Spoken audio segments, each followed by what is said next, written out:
বিজেপিও এরকম দিল্লির থেকে ধনেশ পাখির তেল নিয়ে এসে নিজেদের শক্তি বৃদ্ধি করবার চেষ্টা করছে, ওতে লাভ হবে। আবার ওইদিকে দেখা যাচ্ছে যে যারা বাংলাদেশ থেকে এসছেন আর কি, বাংলাদেশ ভারতীয় ছিটে ছিলেন, তারা অপশান দিয়ে ভারতে এসছেন, কলোনিতে আছেন, সেখানে হিন্দু মুসলমান সবাইকে বাদ দিয়ে দেওয়া হয়েছে।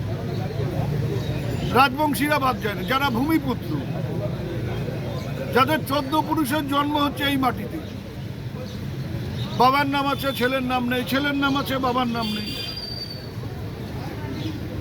ধনেশ কুমার না ধনেশ কি গণেশ কুমার কি গণেশ কুমার নামটা আমার ভুলে যাই। কাছারির সামনে বসে আছি তো, এখানে ধনেশ পাখির তেল বিক্রি হতো, সেই না মাথায় ধনেশ কুমার আসছে। ওই ধনেশ পাখির যারা তেল বিক্রি করতো তারা বলতেন যে আপনার শরীরের সব রকম দুর্বলতাকে দূর করে দেবে ধনেশ পাখির তেল, সেখানে বিক্রি হতো কাছারিতে। এখন বিজেপিও এরকম দিল্লির থেকে ধনেশ পাখির তেল নিয়ে এসে নিজেদের শক্তি বৃদ্ধি করবার চেষ্টা করছে, ওতে লাভ হবে না। এখন ওই তেলে আর কাজ হয় না।